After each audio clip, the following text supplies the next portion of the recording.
My parents convinced my husband that he deserved better, and they all left me when I couldn't give them grandchildren. 3 years later, they were shocked when they saw me with a baby girl. I'm a 30-year-old woman, and I recently bumped into my parents and my ex-husband, Scott, who is 33. I really don't know how to feel about that meeting. For context, my parents and I have not been on speaking terms for almost 3 years, and it's the same with my ex-husband. We got divorced 3 years ago, and since then, we haven't been in touch. In fact, I've done everything in my power to make sure I don't have to see them again because they pretty much ruined my life and mental health back when I was still with them, to the point where I felt like I didn't even deserve to exist. After my divorce, I moved to the suburbs and tried to build a new life for myself, away from everyone and everything attached to my past. So, running into them recently has been a huge shock for me. I said certain things to them during that meeting, and now I'm not sure if it was the best move. My parents had always wanted a son.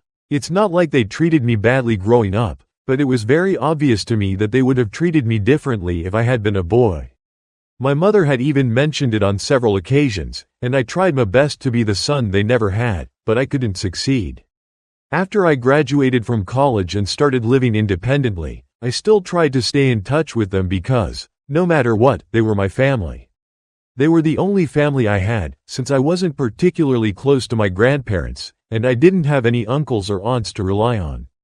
I had accepted that no matter how much they pushed me away, they were still my only family, and even if they didn't seem interested in staying in touch, I kept trying. When I was around 23 years old, I started dating Scott. We met at a concert, and there was an instant spark. After 6 months of dating, I introduced him to my parents, and that's when my parents started putting more effort into keeping in touch with me. They called more often, asked about my relationship, and expressed more interest in my life. I noticed the change, but because it was a welcome one, I didn't think much of it and just accepted it. The longer I dated Scott, the more involved my parents became in my life. At one point, it felt like we were one big happy family. I was thrilled because that was all I had ever wanted, so I didn't question it, though I probably should have. After a little over 2 years of dating, Scott and I got engaged and married after 3 years together. The first 6 months of our marriage were great, and I was enjoying life as a newlywed. However, 6 months in, my parents began hinting that they wanted a grandchild. I was only 26 and wasn't ready. I wanted to wait a few more years before trying for a baby, but with their insistence, I had the conversation with Scott, and he was all for starting a family. Because of his enthusiasm, we decided to start trying soon after our wedding. We tried for a long time, but after several months, we hadn't conceived. Suspecting something might be wrong, we decided to get tested, and unfortunately, the results showed that I was infertile. It was a huge shock to both of us, but it was my parents who were most disappointed, and they didn't bother hiding it. When we broke the news to our families, my father walked out instead of offering comfort. Scott and I decided to stop trying for a while and discussed alternatives like IVF, but that would be expensive, and success wasn't guaranteed. So, we had to put our plans on hold until we could afford several rounds of treatment. Though we were content with the plan, we were naturally upset, but my parents were outright unhappy. They stopped visiting and talking to me. No matter how much I tried to explain that this wasn't my fault, they weren't willing to listen. A few weeks later, I felt so let down by their behavior that I called them to express how hurt I was. I told them they had been too cruel just because I couldn't give them a grandchild at that moment, and it made me doubt whether they'd even be good grandparents if I ever had a child. I also pointed out how they had treated me poorly all my life simply because I wasn't a boy and how differently they treated my husband. For a long time, I ignored that and maintained our relationship, but now, I wasn't interested in keeping in touch anymore. I told them I'd appreciate it if they stayed away from me forever. It was very hard for me to do that because, for a long time, I had wanted nothing but their approval. But now, I realized it was next to impossible. Instead of being sorry, they doubled down on what they were doing. They were fine with not speaking to me again because, to them, I was worthless as a woman since I couldn't have kids. They wanted nothing to do with me. Hearing them say that hurt, but at least I finally knew where I stood with them. After that phone call, I didn't speak to my parents again. We were done. When I told Scott about the call, he was empathetic at first, But a few days later, I noticed his behavior toward me changing. I ignored it at first because I was already going through such a tough time mentally that I didn't want to admit even my husband might leave me. So, I pretended everything was fine. But within a few months, Scott had turned into a completely different person, becoming cold and distant. I tried my best to save our relationship, putting in all the effort I could, but it didn't help. 3 months later, he came home with divorce papers and said he was done with me. I can't say I was shocked, but I still tried to reason with him. I told him we could always try for a baby later, but he said there were other reasons he wanted to leave, and he didn't want to get into them. He just wanted things to be over as soon as possible because it was difficult for both of us. The divorce took almost 7 months to finalize, and those were the toughest months of my life. I was completely on my own and had really hit rock bottom. To make matters worse, a couple of weeks after he told me he wanted a divorce and had moved out, I found out from some relatives that Scott was apparently living with my parents. I knew I couldn't talk to my parents for help, so I decided to speak to my in-laws. It was an uncomfortable conversation, but they told me that my parents had been in touch with Scott for months. I guess they had been brainwashing him into leaving me, which is why he decided to leave. Even though my in-laws didn't think it was a good idea, Scott had fought with them and wasn't speaking to them anymore. I don't know the specifics of what my parents had said to Scott, but my in-laws told me that Scott had implied my parents said he deserved better. I'm still not sure what exactly was said, but it seemed my parents were desperate to have a son in any way, even if it meant taking Scott under their wing after I had cut them out of my life. After the divorce, I was left broken, and it took me months to get back on my feet. But I managed. I moved out of the house, relocated to the suburbs, got a new job, changed my appearance, and blocked my parents and Scott on social media. I also told all my friends and relatives that I didn't want to hear anything about them again, nor did I want them knowing anything about me. Thankfully, they all respected my wishes. For the past 3 years, I've been in therapy and living well. The only thing that had been bothering me was the absence of a baby. Even though I no longer had a husband or parents, I still wanted to be a mother. I felt ready. Last year, I started IVF treatments with the help of an anonymous donor, and 4 months ago, I gave birth to my baby girl. Life has been great since she was born, and I'm truly happy. 4 days ago, I was out for a stroll with my daughter when I bumped into my parents and Scott. I was shocked to see them on my street, and at first, I thought they were there to see me. But then I realized they were walking out of a house a couple of blocks away. When they spotted me, I froze. I should have turned around and walked home, but I couldn't move. They walked over to greet me and immediately asked about the baby, since, as far as they knew, I was infertile. I told them the truth, and by then, I had started to process what was happening. I began walking back home, but Scott stopped me and said he was glad he had bumped into me because he'd been thinking about me a lot recently. Apparently, they were visiting his aunt, who had just moved into the neighborhood. Scott said he thought it was a sign from the universe that we should give our relationship a second chance. My parents were also standing there, insisting that I invite them over to chat about everything that had been going on in my life. They said they had missed out on a lot. I was honestly appalled that they thought I would invite them in after everything that had happened. It had taken me 3 whole years to move on, and I'm still in therapy, working through my feelings. I had an outburst and told them I'd rather invite a pack of wild, bloodthirsty animals into my home because they would still be better than them. I told them to cut the act and stop pretending they cared about me or what was going on in my life. The only reason they wanted to speak to me was because I now had a baby. My parents only wanted to reconnect because they were finally going to get a grandchild, and Scott wanted to come back because he hadn't found anyone else. He figured that since I was able to get pregnant once, I could do it again, and he could just waltz back into my life. It was sickening that all they saw in me was a source of babies, not a real person with real feelings. They had all abandoned me when I needed their emotional support the most. I had expected this from my parents. They had made it clear since my childhood that they would have preferred a boy. In their eyes, a woman's worth was only defined by her ability to bear children.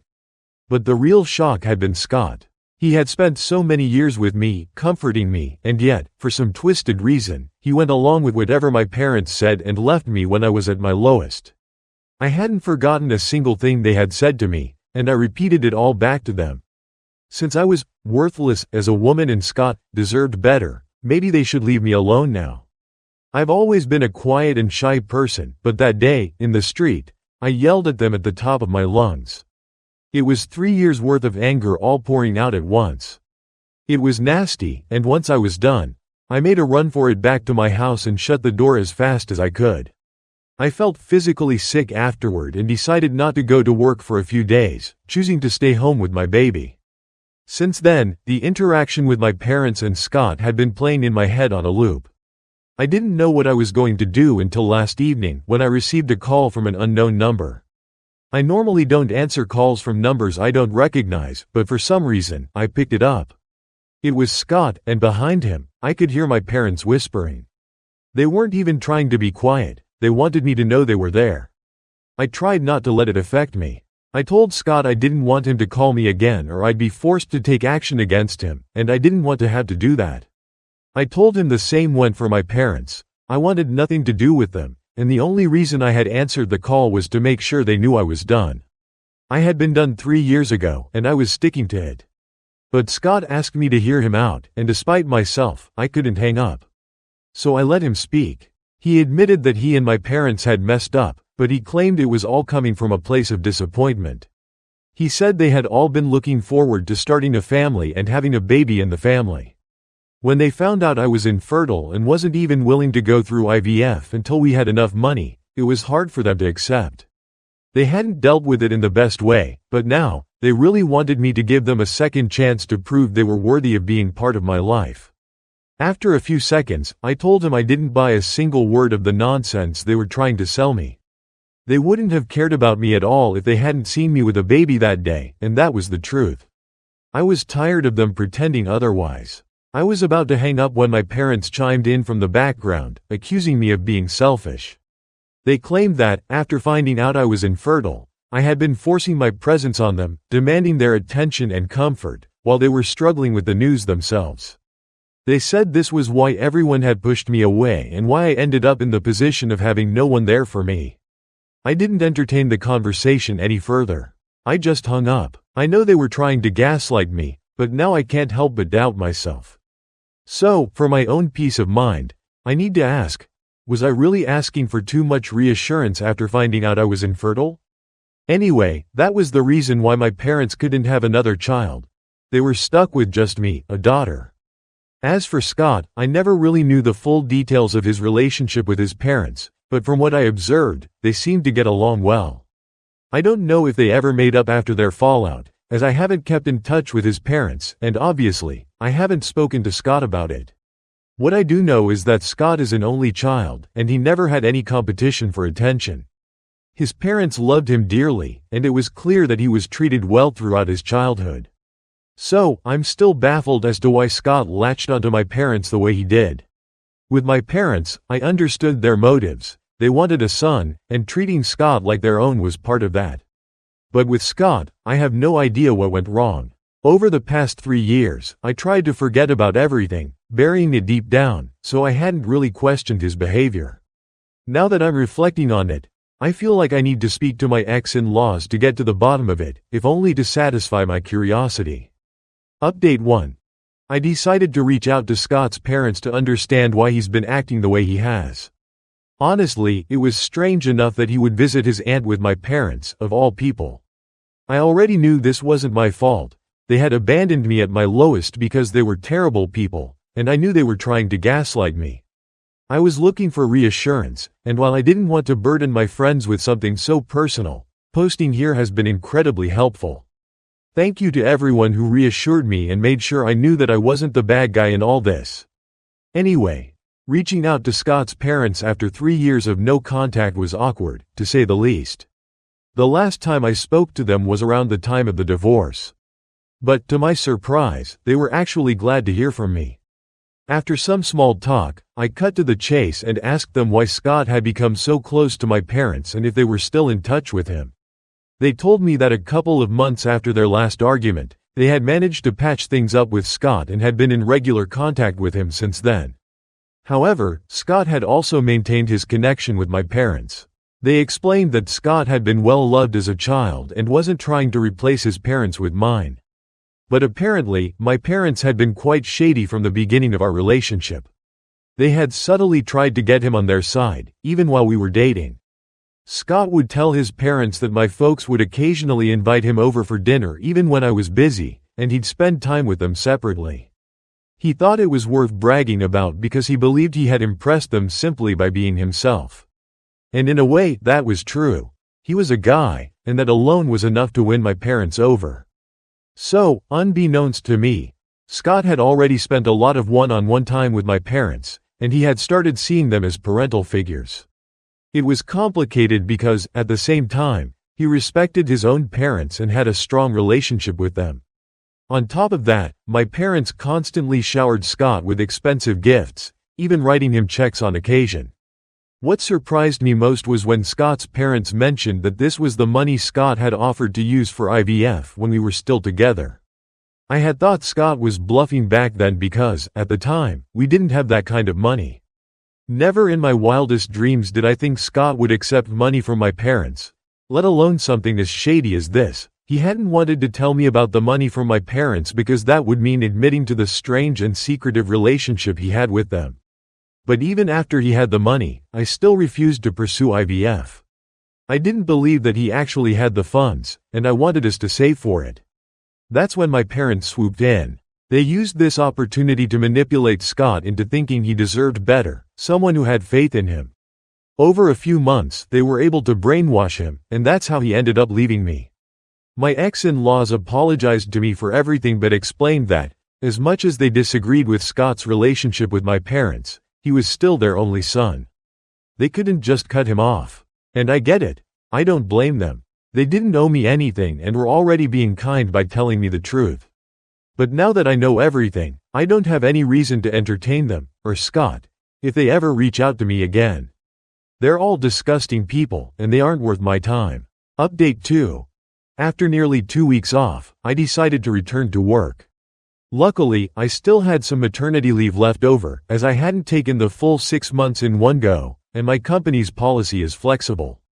I left my daughter at home with her nanny, whom I trust implicitly. She has excellent references, and I know her personally as well.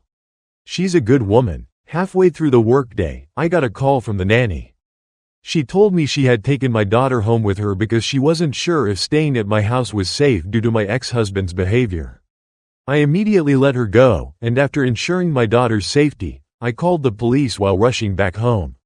My nanny had already informed me that Scott had been standing outside the house for a while, screaming for me to come out. When he realized I wasn't there, he tried kicking the door down. He was cursing loudly, and my daughter was crying.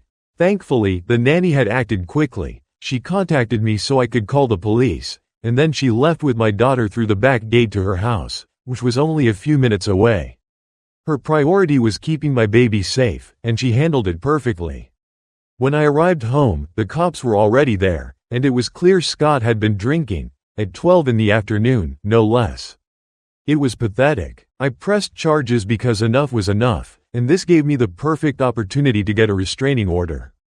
He was losing control, and I wasn't going to take any more chances. The cops took him away, and a few minutes later, my nanny brought my daughter back. I gave her the rest of the day off because I wanted to stay home and take care of my baby myself. I suppose I'll need to take a few more days off work, but I'm not complaining. Any extra time I can spend with my favorite little person is time well spent. Update 3. It's been a couple of weeks since my last update. I've been really busy, between taking care of my baby and starting a new project, which has been exciting. But here's the situation with Scott and my parents. Thankfully, I was able to get the restraining order against Scott without much trouble. The security footage from the day he showed up drunk and started throwing a fit made it easy. I guess my parents saw what a mess Scott had become and decided it was better to stay out of my life, too. They haven't bothered me since. Scott's parents, however, did keep me updated. After everything that happened, they decided to cut ties with him. Apparently, Scott's been struggling to find a partner because he still desperately wants to start a family. But he doesn't want to adopt, and that desire has been eating away at him. Maybe that's why he acted out that day, but it doesn't change anything for me. I'm not going to forgive him, not after everything he put me through, and that includes my parents. That doesn't mean my parents have shut up, though. They're still badmouthing me to relatives, but it's sad how ineffective their attempts have been. Everyone knows they were the ones who did the worst possible thing to me, and now they're trying to play the victims. It's pathetic, but I'm not concerned. They'll never be allowed anywhere near my daughter, and that's the end of it. My little girl and I are going to lead a wonderful life together, and I'll make sure that I'm a much better parent than the ones I had. Conclusion. As the author of this story, the conclusion lies in the journey of self-realization, resilience, and the hard-fought battle for freedom from toxic relationships. The protagonist, initially devastated by the abandonment and manipulation of her family and husband, finds herself in an unthinkable situation. Betrayed by those who should have supported her, she is forced to confront not just their cruelty but the complex dynamics that have been at play all along. The emotional unraveling, highlighted by her ex-husband's entanglement with her parents, reveals deep-rooted dysfunction, one that sought to diminish her sense of self-worth, reduce her to her ability to conceive, and align her life to their expectations. The story isn't just about the protagonist's infertility, but how societal and familial pressures attempt to define a woman's value by motherhood, dismissing her as a person with her own dreams, needs, and agency. Despite the pain, she rises. She refuses to be gaslit, fights back with legal boundaries, and most importantly, protects her daughter with a fierce determination. The protagonist's reclamation of her narrative, stepping into a new life free from her past abusers, showcases her strength and unbreakable bond with her child. In cutting ties with her toxic family and ex-husband, she doesn't just gain physical freedom, she finds emotional liberation as well. Ultimately, this story is a testament to the fact that family, while it can wound, does not define who we are. It's about knowing when to walk away, even from those who claim to love us, when their love is rooted in control, judgment, and harm. The protagonist emerges as a loving mother, a fierce protector, and, most importantly, a person who knows her worth. Her life isn't about the wounds she's endured, but the strength she's built, not just for herself but for her child. In the end, she's no longer defined by her past but empowered by her future. About story. The story is emotionally intense and complex, exploring themes of betrayal, family dysfunction, societal expectations, and personal resilience. It delves deeply into the protagonist's struggles with toxic relationships, not only with her husband but also with her parents, who reduce her value as a woman to her ability to bear children. This theme, which critiques societal and cultural pressures on women to fulfill traditional roles, is central to the story's emotional core. I found the narrative compelling because it reflects the painful reality that people often face when their worth is determined by external forces like family expectations, gender roles, and societal norms. The story highlights how manipulation and emotional abuse can be subtle, stretching over years, until it reaches a breaking point. The protagonist's journey from self-doubt and abandonment to self-reclamation and strength is a powerful message of empowerment. What stood out to me is how well the story captures the protagonist's emotional turmoil and the complexity of family dynamics. Her parents, who initially seem cruel for their treatment of her, also represent a generational cycle of pressure and disappointment, illustrating how their toxic values stem from their own struggles. The ex-husband's entanglement with the parents adds another layer of intrigue, as it shows how easily people can be manipulated and corrupted by unhealthy influences, even when they have a supportive background themselves. The ultimate victory in the story isn't grand or dramatic in the traditional sense, but it's significant. The protagonist takes control of her life, setting firm boundaries, and prioritizing her well-being and her daughter's future. She chooses a path of healing and protection, distancing herself from the negative forces in her life. Overall, it's a poignant tale about breaking free from toxic cycles, the importance of self-worth, and the fierce love of a mother determined to create a better future for her child. Thank you very much for watching to the story so far. I suggest you to subscribe to the channel so that you don't miss tomorrow's stories.